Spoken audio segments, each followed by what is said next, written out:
Good evening, ladies and gentlemen. We are back with another banger this Wednesday evening, and we are here for part two of NBA iconic performance and so much more. But before we get to that, I know you used to seeing a normal face coming from South Bend, Bend Air, but we coming right in our own backyard today from the 614, and I'm here with one of the legends, one of the greats around town. He's known as the encyclopedia, the walking just book of knowledge, as I would say. It's so many names. We call him Jam, so many more. But it is great to have you this evening. And I bring you, ladies and gentlemen, Jimmy Jam, the walking encyclopedia. How are you doing this evening? It's great to have you as well. Oh, I'm doing very, very well, JoJo. And let everybody know that reading is fundamental. Yes, sir. Yes, sir. I totally agree. Totally agree. And we are here. We saying good evening to everyone tuning in, and we appreciate you joining us. Papa Whitmore is always in the building. We appreciate you joining this evening as well, and birthing that great man post game also. And before we get into things, having to my right, I don't know how you are watching this evening, but having this man Jam on here and some of the things that we've talked about in this series. It started with what's good, and then we're coming right back to what's good. But we started with part one last week, and we coming with part two this week. And we had the What If series, the Women's Wednesday series throughout that Women's Month, and Jam had a few of his what ifs that he wanted to bring. So I definitely want to get your what ifs out there. And again, say good evening to everyone that's tuning in.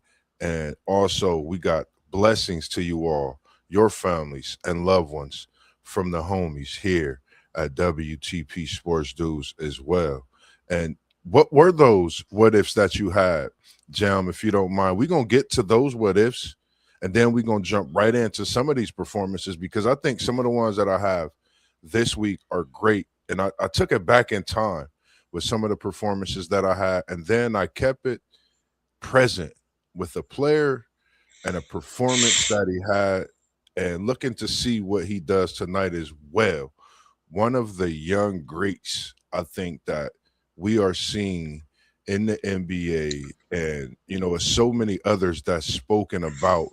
But when you're talking about a young great, he's knocked off so many superstars in the game we watched today. If you don't know, it's one of my guys, and I call him Ant Man. That's what they call him. I love the name. Speaking of Anthony Edwards, so we're gonna get back to him. But Jam, talk to us about those what ifs that you had as you were tuned in last week, and we appreciate that as well. Well, I do appreciate it, and first of all, as we count down to Mother's Day, I want to say Happy Mother's Day to all the mothers out there who work so hard raising their children.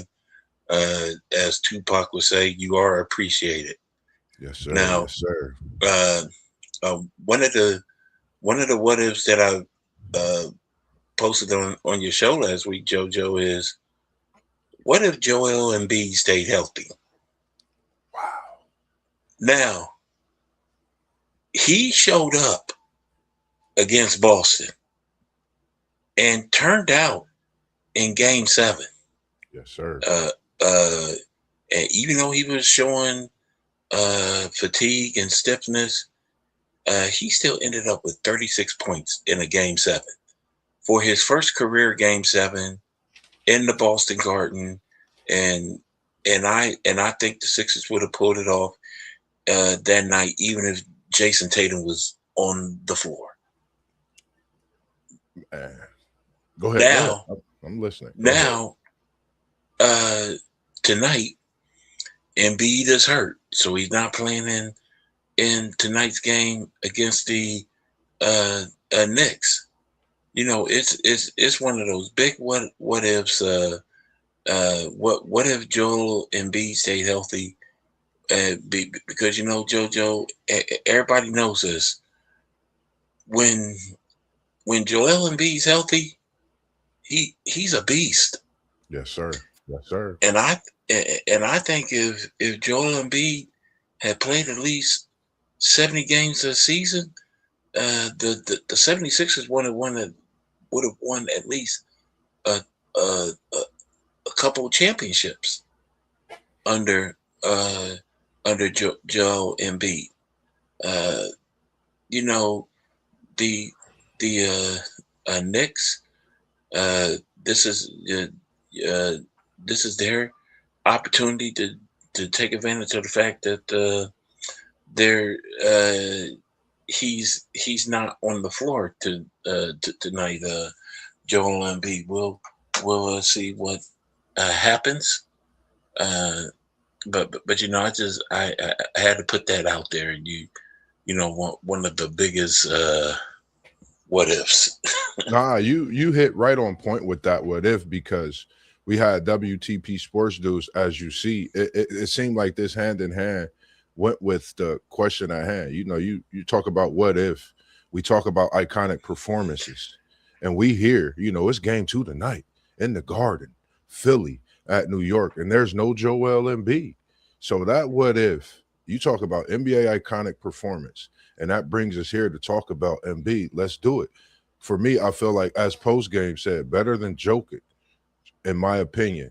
I feel the same way. I felt the same way due to the injuries that he had. Now, when you talking about an iconic performance, something that hasn't even really been talked about much, they were down 3-1, Jam, and Yeah, Embiid put on his backpack. He got his briefcase. He got that Louis bag, that Louis luggage, and put yeah, it all on him, and he was out there doing what he do. Now, I don't think people is giving him enough recognition due to the fact of what he did. That's a city of brotherly love. He put them brothers on his back.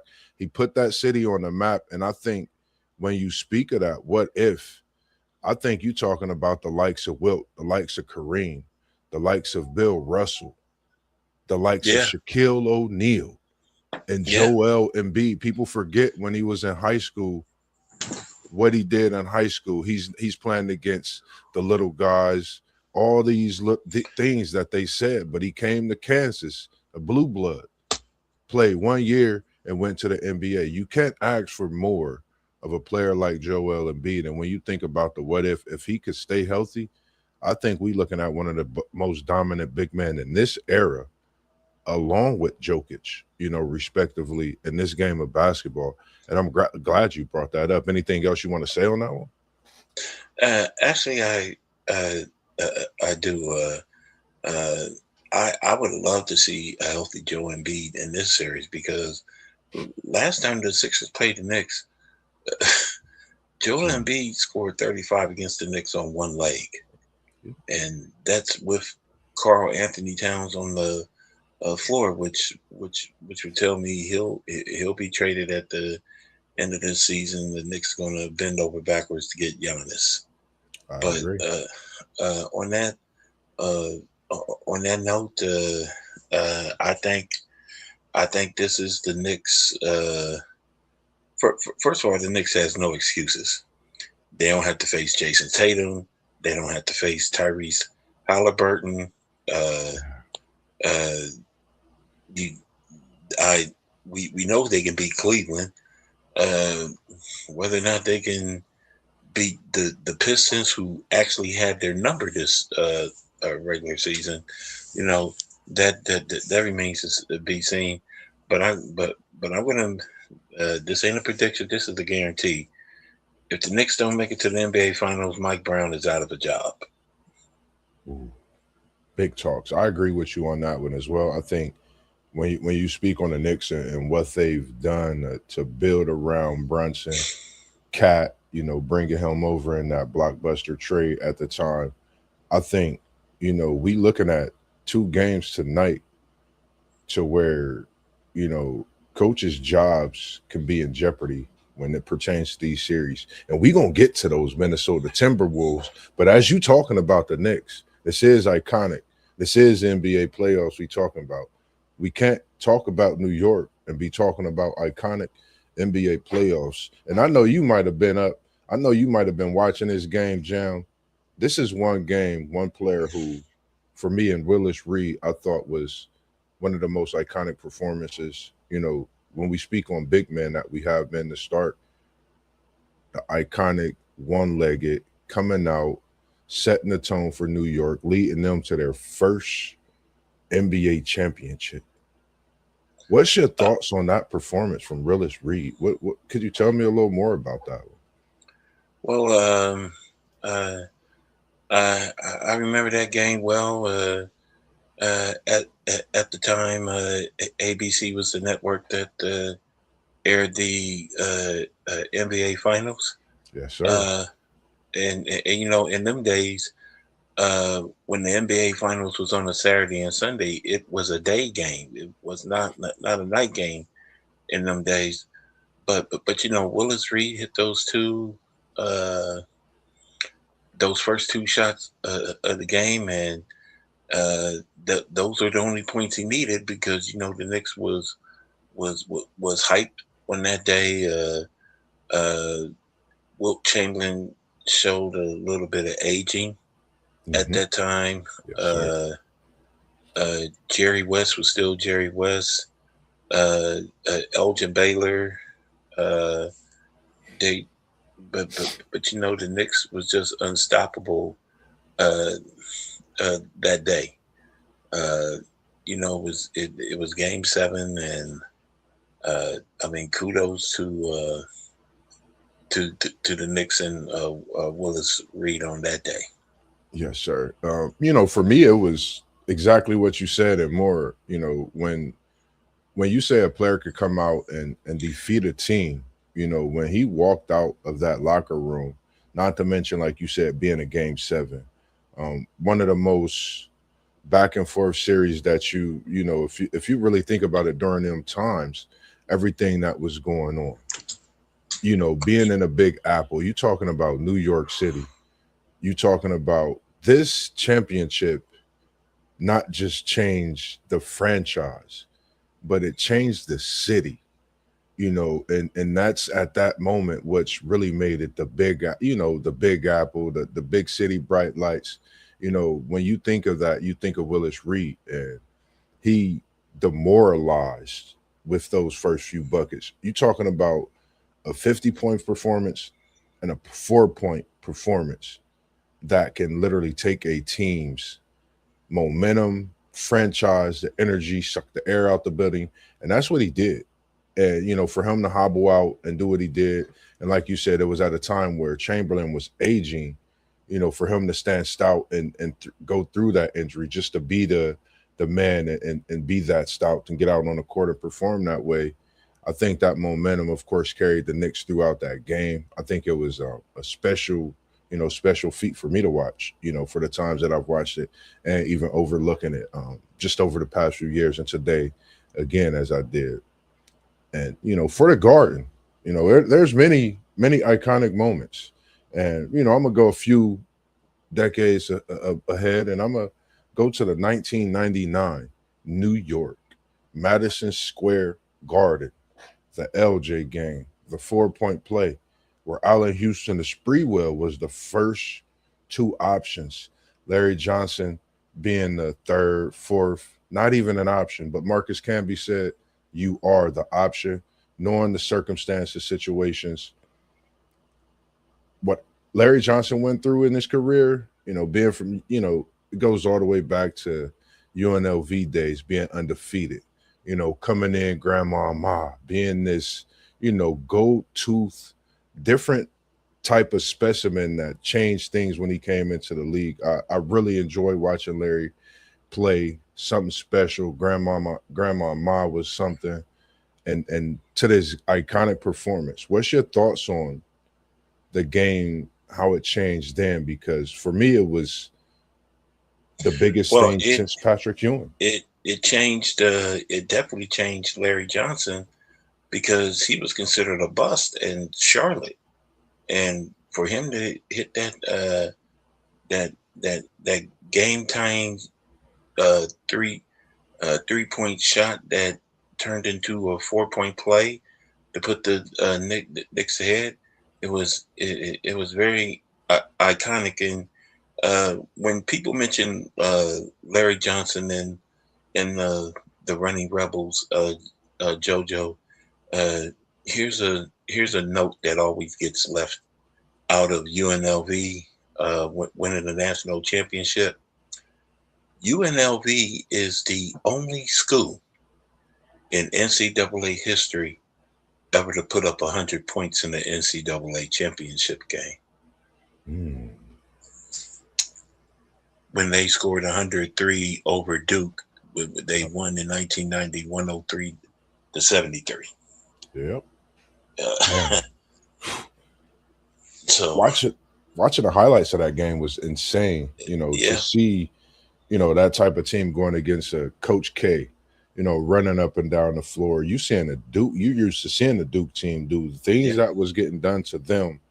And, for me, I was blown away. Like you said, the 100 points in a tournament game, against the Duke team and, reviving his career. I think that was the biggest thing because, at that point, people were wondering why did we get this trade? What did we bring him over to New York for? And I think, that solidified what he was, in the league for. A lot of people, get it, I would say, get it misconstrued. You may be this top player in high school or even college. You may get to the NBA. I don't look at it as always a bust. Some people might not be ready for that prime time light, and it might just be you were at that elite level then, and you kind of slowed down. It's always not to me just being a bust. I think when you speak of a bust, you really got to say from day one when you think of being a prominent player from high school to college and you get to that level when you're not doing anything that goes to question your love for the game at that point. I would say that's just well, my opinion. Larry Johnson, for the record, he definitely was no Kwame Brown, but but but in terms of the reason why Larry Johnson was labeled a bust, Hmm. because when he signed with Charlotte, he did something that's rare for professional athletes in all sports. He signed a 10-year deal with Charlotte.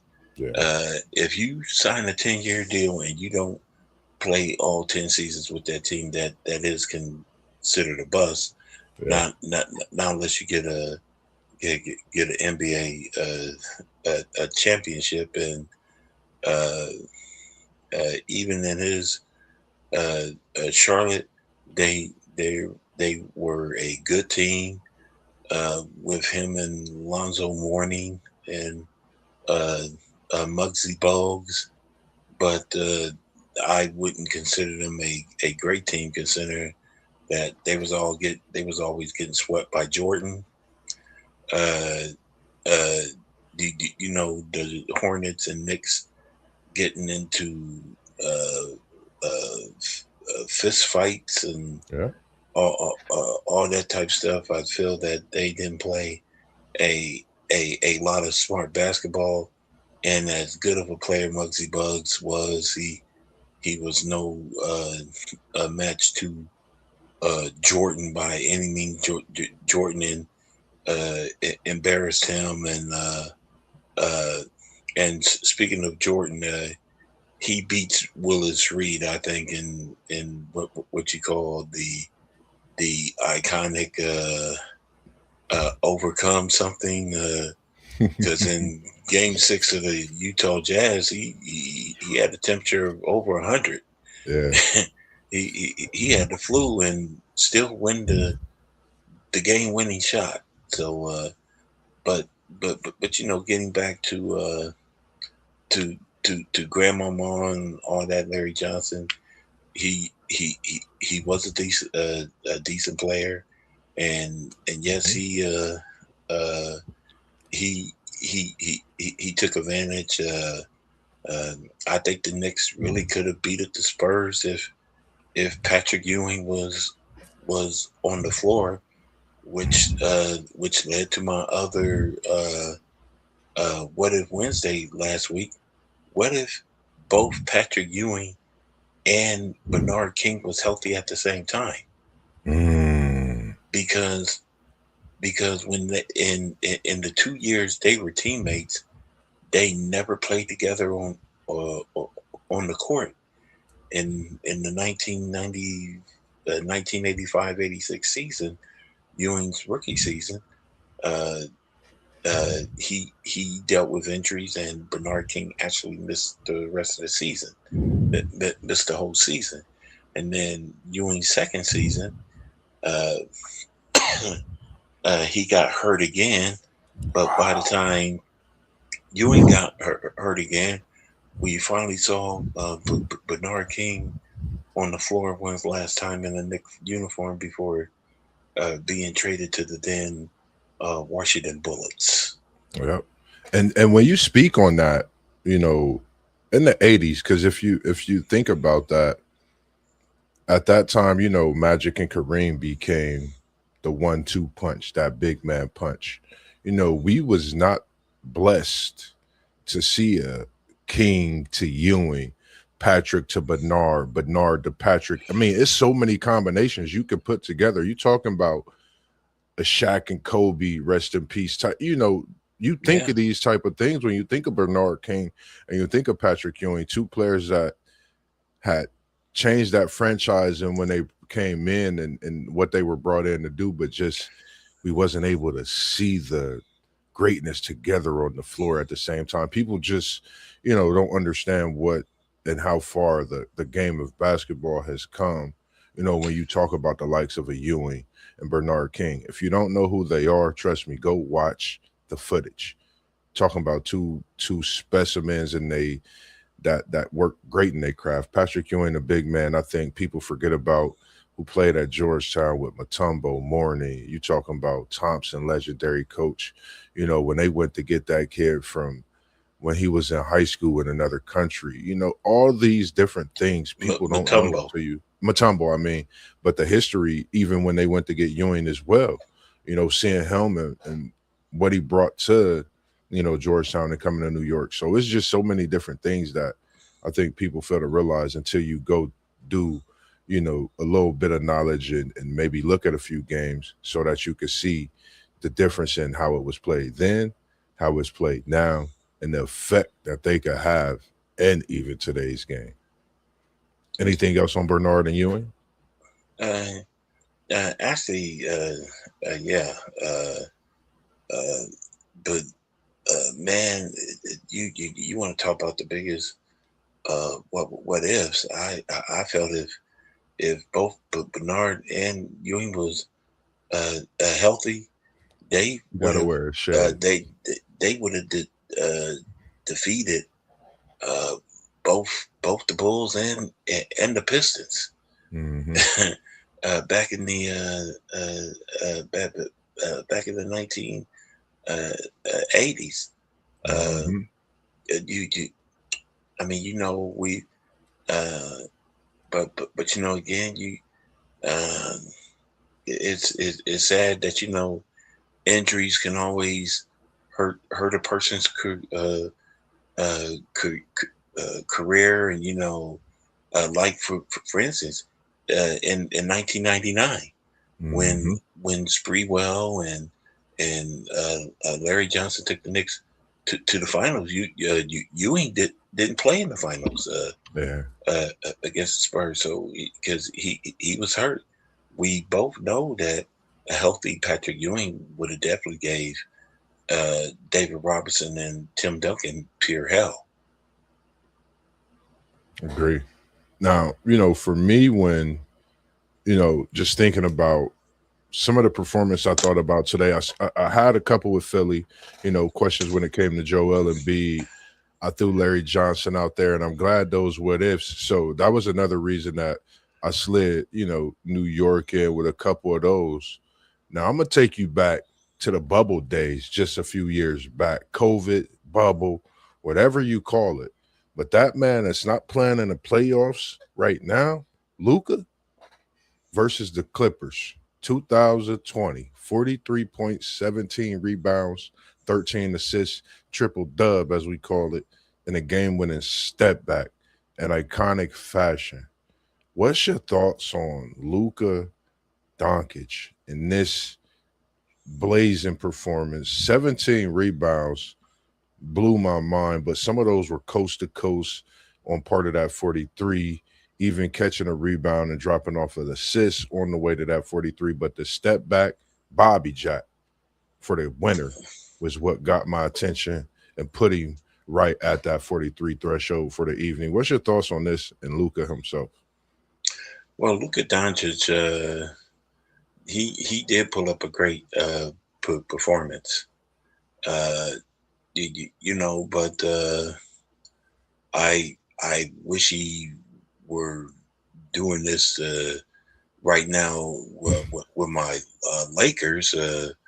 And personally, I think his hamstring injury and him missing the playoffs showed why the Dallas Mavericks traded him.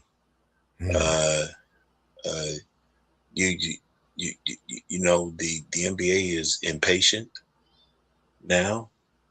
They want to win right now. If you're in your 20s and constantly being injured where you miss the playoffs, they going to get rid of you.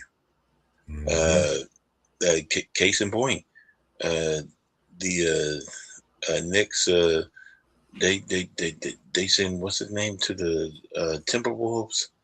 The Vincenzo? Huh?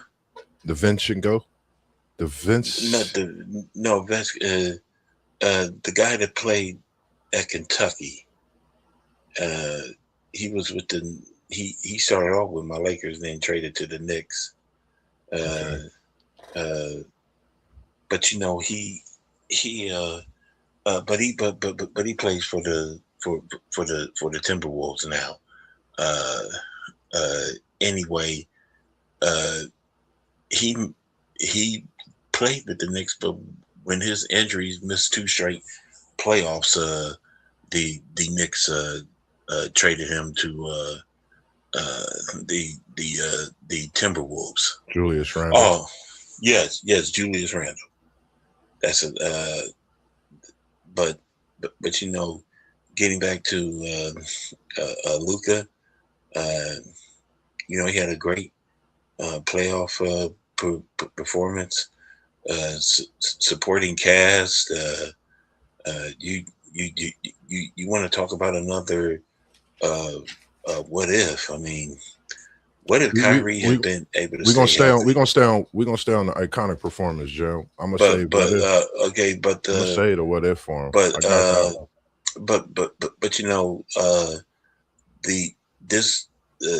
that may be Luka's first ever iconic performance, but I guarantee you it won't be his last.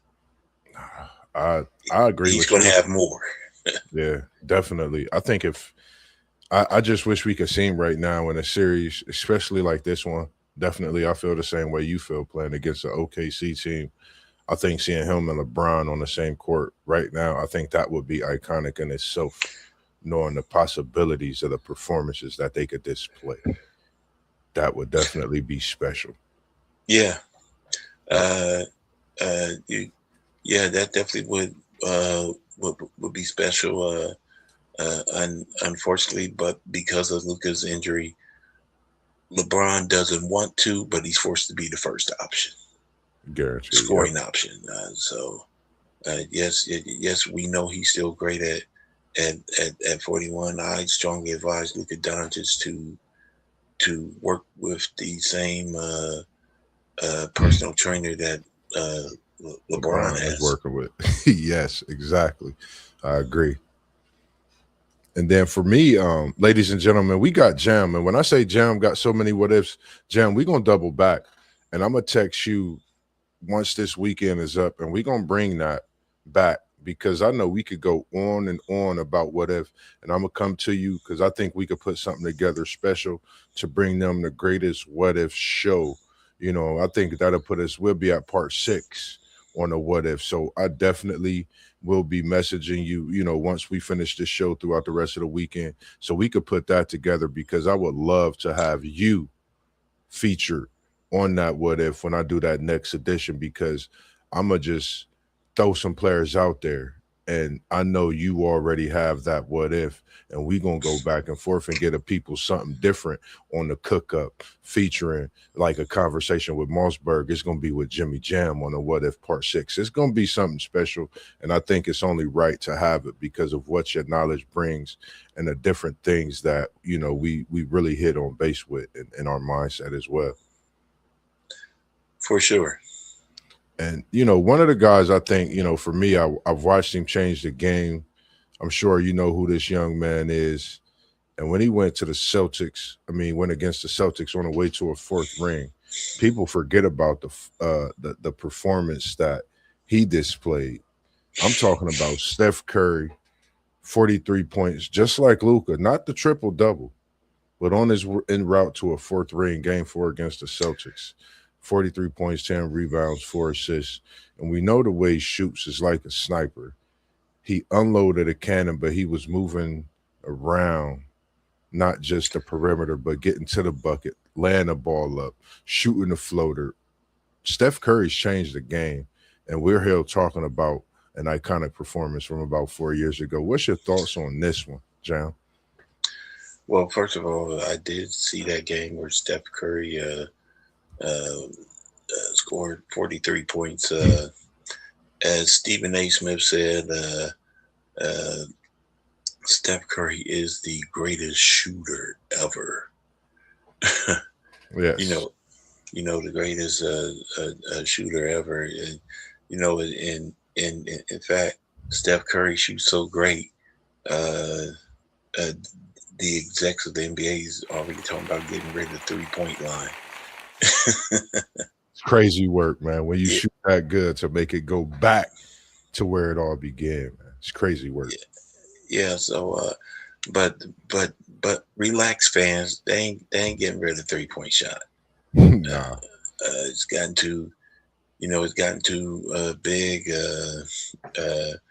I remember when the 3-point line made his NBA debut back in 1979, and it's grew. I also remember when the 3-point line first started, JoJo, the only center in the NBA that was shooting threes at the time was former Seattle Supersonics great Jack Sikma. Ooh. Wow. That take us back, man. That take us back. Yeah, so people definitely remembers Jack Sikma in 20 seasons in the NBA. Kareem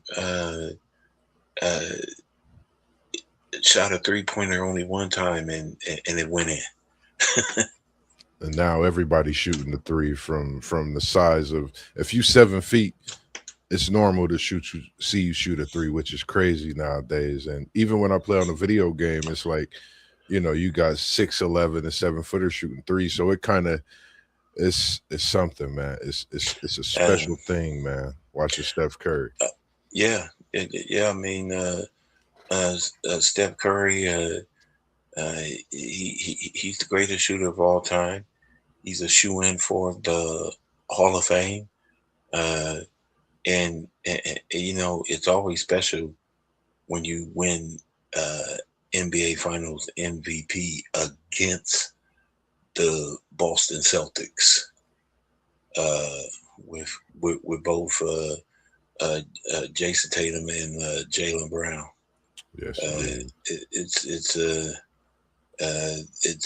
it's sad. I wish Jason Tatum would have played Game 7, but I don't think that would have made a difference. But getting back to Stephen Curry, him and Klay Thompson, yes, the Splash Brothers, and yes, Klay Thompson's a big name too, people. Mm-hmm. I just want y'all to know. Yes, indeed.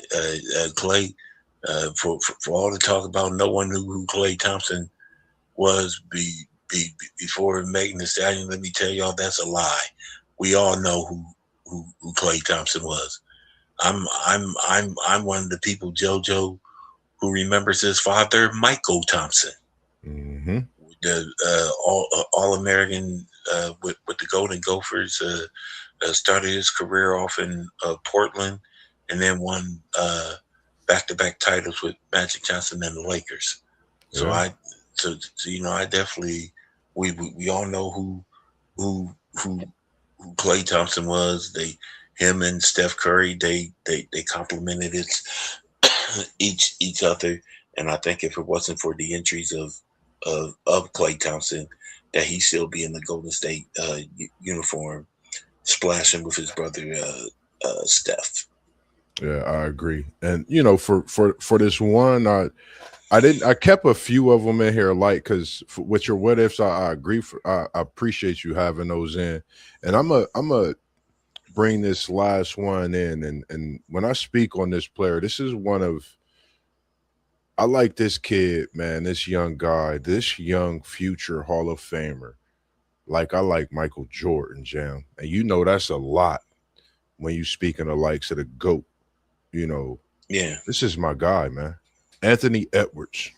His 2023 performance against Denver, 41 points, 6 trade balls. We call them trade balls, threes, 3-pointers, 3-point field goals, 4 assists, 3 blocks. And I think, this was a coming out party for Anthony Edwards, if you ask me. Talking about a young man that's faced so much, when it comes to the outside, of what he does, compared to what he does on the court. We talking about the basketball, and we got to respect what this man does on the court. I'm thinking this is probably the greatest, the closest that we're going to see to a Kobe, to a Michael Jordan, when you talking about having that killer instinct of wanting to get that game, wanting to win the game, going out there, putting it on the floor. I mean, I see shades of when Michael Jordan used to go to the bucket and dunk on bigs when I watch Anthony Edwards play his game. I love watching Ant-Man do what he do. What's your thoughts on Anthony Edwards, not in just this performance, but overall? And I'm going to come back with another question that WTP Sports Dudes have for us for this one as well when it comes to Anthony Edwards. yes. First of all, Anthony Edwards, his performance that night was iconic, and in fact, Anthony Edwards is such a great player that he's now the first Anthony Edwards to now be a bigger name than the other Anthony Edwards who we know him better from Revenge of the Nerds and ER. I mean, that's how that great Anthony Edwards is. I think he will bring a title to Minnesota. Now, here's what's interesting about the Timberwolves. If the Timberwolves make it to the NBA Finals, it will be a big benefit in the city of Columbus, Ohio, so to speak, JoJo. Ooh.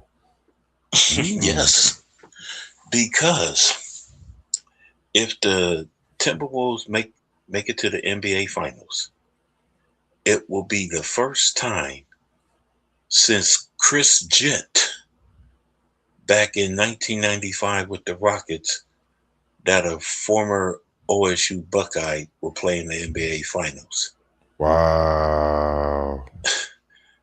And keep in mind the Timberwolves do have former Buckeye one and done great Mike Conley. Yeah. That is why we call Jam the walking encyclopedia, ladies and gentlemen. That's knowledge to me. And that speaks a lot of volumes.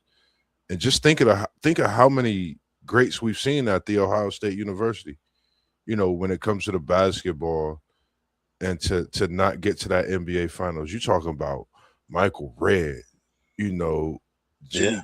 I mean, you talking about so many great players during that Yeah. time, and to know that it's the pinnacle of the NBA. Reaching that NBA Finals, that just goes to show you, the work some of these players put in. And as we speak on Anthony Edwards, you know, when you speak on a guy so young in his career, it's only right to mention Anthony Edwards' greatness. Why not? Because a question is going to come and loom. What if Minnesota wins? How much more talk is on his greatness? You know, for me, I think you got to put more than enough respect, more than a little bit. You got to double it. You got to flip it. You got to hand him his flowers. You got to go sit in the press box and watch the playoff game in the Western Conference Finals if they get this. I mean, there's so many things that when you speak on Anthony Edwards and you talk about basketball, he's went Yeah. against Kevin Durant, Devin Booker, LeBron, and Luca. All of these big time names, you talk of GOAT status or at a higher pinnacle where they're at in their career. He's knocked them off. And I think this is the only thing that he needs to do right now. If he could take out San Antonio and win Benyama, I think this is big for his career and this catapults him to greatness even sooner. What's your thoughts?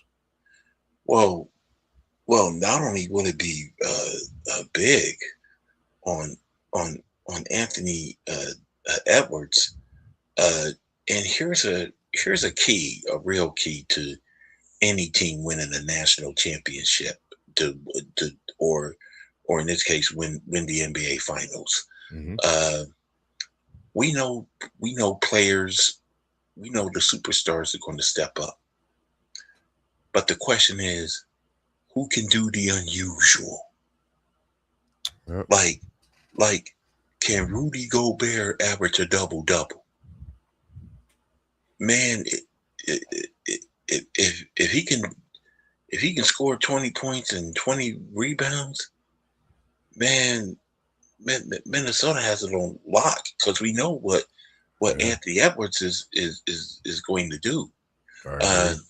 uh, uh, the the other part about uh, uh, the Timberwolves, uh, you know, I just don't think they have an answer for Oklahoma City. Hmm. Uh, Shea Gilgis Alexander, he's a beast. And keep in mind, the Thunder swept my Lakers during the regular season. Yeah. But we'll see what the mighty Timberwolves can uh, do. Yeah. Uh, you uh, as far as them, San Antonio. Now they did win Game One, despite the fact that Wembyana had a had a 12 block triple double. Yeah. Uh, uh, uh, I think the Spurs are the future, but they ain't ready yet. Mm. Uh, they got to be able to win the close games, and that's the advantage Anthony Edwards has over everybody else. Uh, Yeah. yes, he's great, but with less than 10 seconds on the clock, I would definitely have the ball in Ant Man's hands. Yes, sir. Yes, sir. I agree. And when you think of Anthony Edwards, 47 career playoff games. It'll be 48, as they play tonight. 26 points per game, 6.6 rebounds per game, 5.2 assists per game. Those are stats that Mike was putting up in his young career. This is the Mike that didn't get to the finals, ladies and gentlemen, that everybody talk about. Yes, I remember that Mike, but when he get to the finals, he don't lose. Now, as we carry on about Anthony Edwards' greatness, I had to get that in there because a lot of people don't understand when you average in these type of numbers in your early career in the playoffs how iconic that is. Not to mention Game 2 is when Anthony Edwards puts on that cape and does things that only Superman do, Batman. He got his Robin as he did last game, and Conley as you spoke on. And with you bringing that history too, I think anything is possible. I think it's only right. I think this Minnesota, if you ask me right now, which team out of the teams left, because after the first few games, I didn't feel Houston had anything for LA. But as I've been watching these playoffs, this is a scary Minnesota team. You just don't know what you're going to get.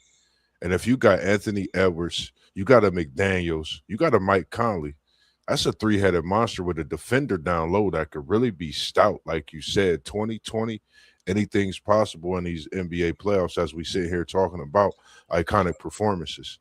So it's very possible. But I also think the key, and I'm afraid this is going to hurt the Timberwolves, JoJo. Julius Randle. Mm-hmm. If he lives and dies by the three,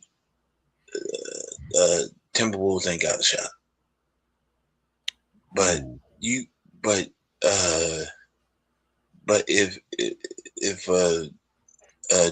Julius Randle, if he could grab rebounds and score in the paint,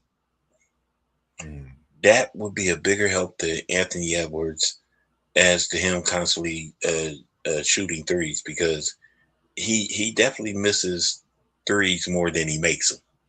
I agree. I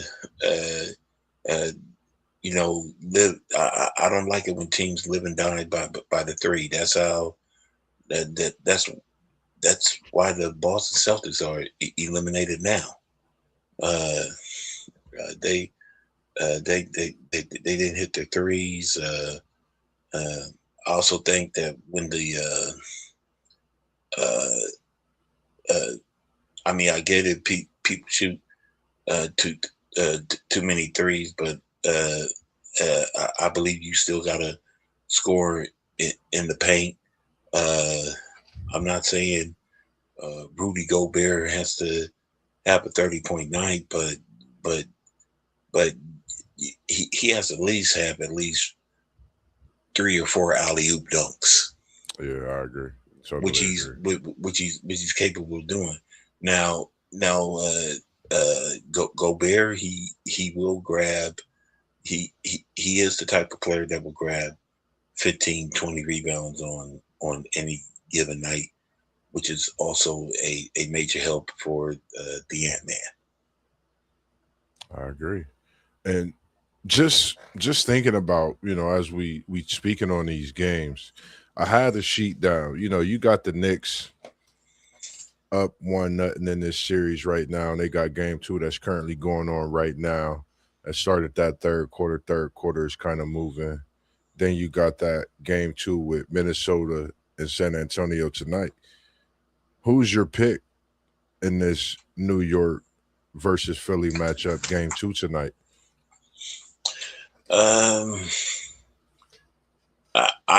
I think the Knicks can pull it off, but it would be a major upset if Philly wins tonight without Joel Embiid. And as far as game 2 in San Antonio, for some strange reason, I think the Spurs can pull it off if it's a 10-point lead or more. If it's a real close game, I see Ant-Man pulling it off, and if Minnesota wins 2-0, whoever's up 2 games to zip will win the series and all the playoff series in this second round. Ooh, I like that. I like that outlook. I'm gonna make sure I put that down in my notes. I'm not gonna forget that one. For me, I'm going Philly in the Garden, because it's the playoffs, right, Jam? You always got to look for that iconic. You got to look for that iconic Madison Square Garden performance. Paul George just had a birthday last week, correct? Yeah, Paul George is looking nice and healthy, right? yeah. And we waiting on that Paul George playoff Madison Square Garden performance. Am I lying? No, and right now he's after 3 quarters, he's already at 19 points. Shh, Jam, I ain't even watching it. I'm just speaking it too. I'm Well, taking Philly for game two uh, in this big series, and I'm gonna pick Pete George for a big game. I haven't even looked at the game. I haven't even seen it. Philly was my oh, pick okay. because I feel like this Philly team, with or without Embiid, they could be strong. And I think Embiid, Philly get this win. I think he takes his time getting healthy. And this Philly team, we seeing things happen, just as we have been seeing with Detroit. That's just my thoughts on this game right here. Um, you know, I can't agree with you on there, JoJo. I mean, uh, Philly's a great team. Paul George, Tyrese Maxey, Yeah. uh, uh, Edgecombe. That's called VJ, my guy, Yeah, man. Young bull, yeah, man. yeah. And so they're they're great. But I think what's going to hurt the 76ers Hmm. is when they get back to game 3 and 4 in Philly. Now, and I say this, uh, Philadelphia is actually a home game for Jalen Brunson. Yeah. Remember, he's a 2-time NCAA champion at Over at Villanova. Villanova. Yeah. So uh, I mean, uh, it's uh, when you're a great player and you feel comfortable uh, in a house that used to be called your house, Yeah. uh, you get extra motivated. It reminds me when when Coach Prime went to the Georgia Dome as a 49er and had that pick six. And in the interview, he said, "This is my house. Yeah. I built this house." That's J, J, I think Jalen Brunson and Mekhi Bridges, who also played at Villanova. Yes, sir. I think they'll be extra motivated playing in their own home arena in where they was at Villanova. Cool. I like that. I'm still taking Philly. And I totally agree. And only thing I could think is that too much added with the playoffs. We know what you built. We know the house you built. Could that be added pressure at this point in the playoffs, knowing the things that could happen with the coaching changes as well? But we'll save some of that for next week. I'm gonna give them my opinion though for this big game too, down in Texas, San Antonio. I love some people down in Texas. Got a couple people on the podcast team that we network and talk to, but I'm taking Anthony Edwards. He's one of my guys. He performs in game two. I think he'll come out and have a 30 burger. Game two in San Antonio, I'm Minnesota. I'm I'm I'm I'm going to take Anthony Edwards as well. Uh, uh, and and but here's what's also going to work in Minnesota's favor. Uh, you want to make Rudy Gobert play defense, and Yeah. if Wimbiana is out on the behind the 3 point line, that's an actual win for Rudy Gobert. Hmm. Uh, there because any missed shot, Gobert's going to get that rebound. Yep. Yep. And for this matchup, it's just good to see. It's like the teacher. It's like the mentor watching his student. Play the game that they both love, And it kind of took me into some things of myself, like being out here and wanting to get back into it, playing and seeing if I come across a couple players that I taught the game to, which it's a few that I have, and I can't wait to see them and get back Yeah. out there on the court. As I'm letting some people know, if you tuned in, Mossberg will be back playing this summer. Man, don't go crazy and invite me to teams, but I'm definitely going to be back playing in the summer league. But outside of that, man, I just think that this Minnesota team is just as scary as any other team in the West. You have a player like Anthony Edwards. I think right now, this is his playoff to perform and to prove a lot of people wrong. And everybody's questioning certain things in his lifestyle or whatever, man. I'm not the person that get into that. People change, you grow. We don't know anybody's story until we sit down with them and have that type of conversation, have those stories, get that one-on-one. So me, man, I'm always going to be a fan from here on out, man. I've been a fan from your Georgia days, from since I seen you your first dunk in high school, which was epic, iconic, which brings us to talk about your iconic status to this evening.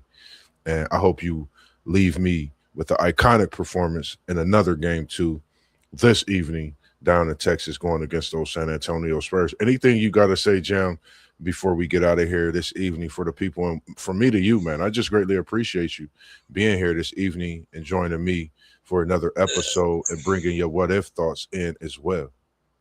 Well, yeah, to my Lakers, can you win at least one game against the Oklahoma City Thunder? And if LeBron signs with the Lakers after becoming a free agent, please give Bronny more minutes. If you wanted the team to draft your own son to play with you, then he should play a good 25, 30 minutes if you think your son's that damn great. Yeah. I agree, man. I appreciate that, man.